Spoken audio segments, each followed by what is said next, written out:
I grew up hearing whispers about the singing witch in my hometown of Briar Hollow. The old folks said she lived in the deep woods beyond the mill, a shadowy figure whose voice could pull you under like a riptide. "Don't go near the trees at night," they'd warn, "or her song'll take you." I always thought it was just a story to keep kids in line, until last week, when I heard it myself. It was late, past midnight, and I was walking home from a friend's place. The air was thick with autumn chill, the kind that makes your breath hang in front of you. I took the shortcut along the edge of the woods, where the pines loom like crooked fingers. That's when it started, a faint, lilting melody drifting from the trees.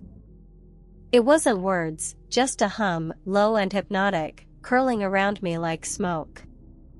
My feet slowed without me meaning them to. I should have turned back, but curiosity tugged harder than fear.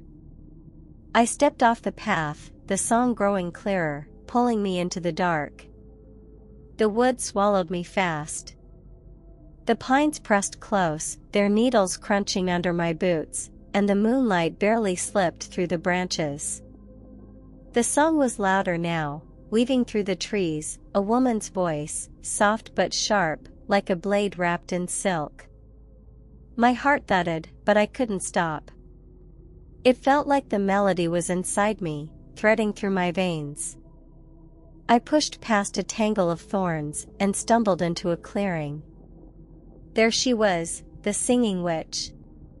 She stood in the center, her back to me, long hair spilling down a tattered cloak like ink over bones. Her skin glimmered pale under the moon, and she swayed as she sang, the notes rising and falling like a tide. Then she turned. Her face was beautiful but wrong, eyes too wide, lips too red, like something carved from a nightmare. She didn't see me yet, but I saw him, a man, young, kneeling at her feet, staring up with a dazed grin. The song faltered for a second, and I ducked behind a tree, my breath ragged. I watched, frozen, as the scene unfolded. The man's hands reached for her, trembling, and she leaned down, her song softening into a purr. Her fingers brushed his face, and he shuddered, his eyes glazing over. It wasn't just enchantment, there was something hungry in her touch, something draining. His skin paled, his grin slackened, and I realized what she was doing.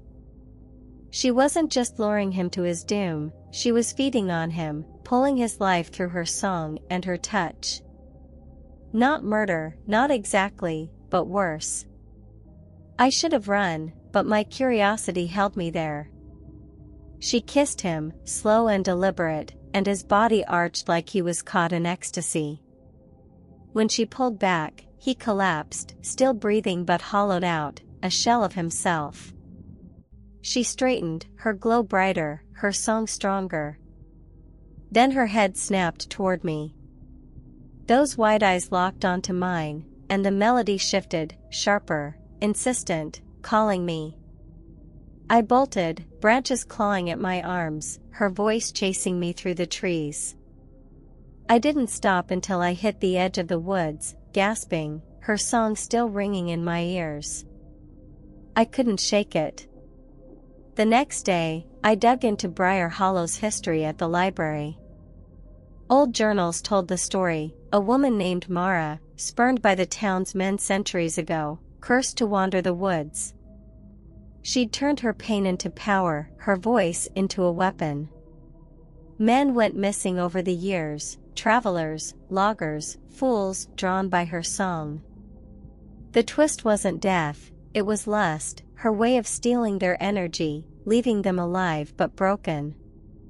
That night, I went back. Not out of bravery, but because her song wouldn't leave me alone, it hummed in my skull, daring me to understand. I found her in the same clearing, another man at her feet, lost in her spell. "Why?" I shouted, stepping into the open. She paused, her eyes narrowing. "They took everything from me," she hissed, her voice raw without the song. now I take back. I saw it then, not just a monster, but a wound that never healed. I turned away, her melody swelling behind me, but it didn't pull me in. Maybe it couldn't. I walked home, the woods quiet at last, wondering if she'd ever stop singing.